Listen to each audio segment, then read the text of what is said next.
Going into 2024, it's interesting to kind of think about what's going to happen when it comes to like the Switch lineup and how it's going to be damage controlled and how the gaming YouTubers are going to react to certain things. We've already seen them kind of like do their normal typical thing of pretending a new Nintendo hardware is on the way, but we're about to shift to the period where they downplay every major game that comes out. They're already not talking about another Code R. They're already not talking about Prince of Persia. They're already not talking about Mario vs. DK or Princess Peach Showtime or Unicorn Overlord. They're already ignoring all of that, right? But the thing that catches my attention, and something that I really want to address, which I think is going to be really, really interesting, is the re-release of Luigi's Mansion 2, right? This is a game that I think a lot of people sleep on because this is one of those games that game journalists and YouTubers liked to pretend was a disappointment when it first came out, right? There are a lot of YouTubers out there, including Arlo, The Bit Block, and Nitro Rad, who came out and said the game was disappointing, that they hated it, that it wasn't what they were looking for, that the game was very underwhelming compared to the original. And it wasn't true at all, right? I've played the original more than those guys have, and I can tell you that Dark Moon was a better game, right? I was shocked by how much like Dark Moon managed to innovate and how much they managed to deliver and how much they managed to like evolve the gameplay mechanic.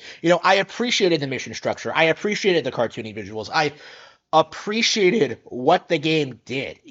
Even if there were certain things I missed from the original Luigi's Mansion, like the portrait ghosts and the realistic kind of cartoony animations, there were things that I miss about the original. But like I think objectively 2 and 3 are better games, right? And looking at where we're at with Dark Moon, it's been a decade. A lot of these YouTubers have lost a lot of their influence. The Bit Block isn't really relevant anymore. Nitro Rad, I'm sure, is on the way out. Arlo is getting made fun of on message boards because of his hot take opinions on certain things. Like when you look at like the current state of YouTubers and how they weren't able to keep the narrative going regarding like the Paper Mario games of all things. Origami King was very well received, right? Like when you look at what the gaming YouTuber scene is doing in regards to this, you are left with the impression that when Luigi's Mansion 2 releases this year, they will not be able to damage control it, right? Like, in spite of what these people try to tell you, Dark Moon was very well received. It sold very well, like 7 million copies. It was very popular. And 10 years later, people who grew up with the game, people who like gave the game a fair shot, people who did not listen to gaming YouTubers when this game came out are going to buy the game again and realize that, like, wow, this game is way better than people give it credit for. It's going to be like what I'm doing now with New Super Mario Bros. U and how I'm emphasizing that like that game is as good or better than Super Mario Bros. Wonder. If Wonder is better, it's not by much. Like I am going to bat for the new Super Mario Bros. Games because I grew up with them and I understand that the narratives that game journalists and YouTubers pull, gaming YouTubers pull in regards to this series, that it's stale and repetitive, that it's not all that good, that it's uninspired, like they don't make a lot of sense. And I consider the new Super Mario Bros. Games to be in a lot of ways the peak of Mario. Like I think they're better than the OGs. I think people really sleep on how good these games actually are in order to pretend there's some hardcore Mario aficionado, right? Like I think the people who attack new Super Mario Bros. Are plebs, right? And I think with the release of Luigi's Mansion 2 on Switch, we are going to see a similar kind of attitude surface in regards to the common YouTuber assertion that like Dark Moon was a disappointing sequel, right? Like it isn't going to be able to hold water when people actually play the game and actually start like dismantling the narratives that these people have put forward over the years. Typically in regards to the mission structure, right? Like the narrative regarding Dark Moon was never grounded in any real fact or like anything that really like destroys the entire experience. Like anyone who says the game is straight up bad is delusional. They are lying to you. They are not being genuine at all.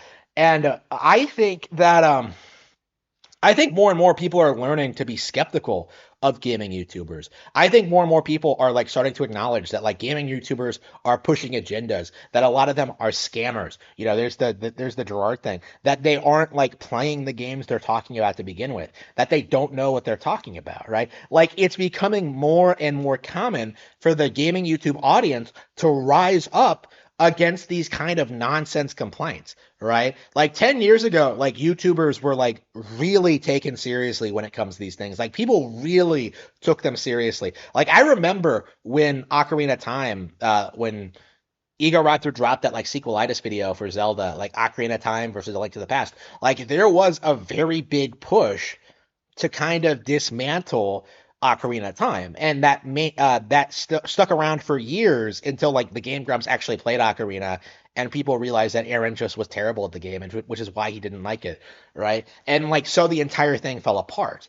It's the same thing with Dark Moon. I feel is that like the YouTubers who have spent the past like 10 years decrying Dark Moon, you know, and like hyping up the original, you know, and to a certain extent decrying Luigi's Mansion 3 as well. Like I know the Bit Block does that a lot. You know, like these guys who like attack 2 and 3 while like venerating the original, like they're not going to stay relevant. In a lot of ways, the narrative against Luigi's Mansion 3 has already kind of been dismantled because so many people just love that game, right? With Dark Moon, with like the way gamer culture is now, like, I don't think they're going to be able to establish a narrative.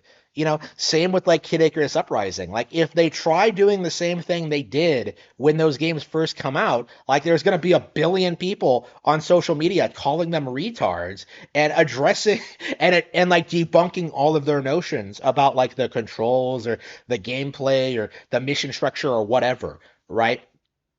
Right, like it's crazy looking at like thinking back to how Kid Icarus Uprising was received when it was first came out, and then seeing today how there are people who will tell you it's one of their favorite games of all time. I don't necessarily agree with that, but I still love the game, right? Like I think the game is great, and I thought like the damage control towards it was peak like Pretendo, just downplaying a product, right? Like it was desperate at that point.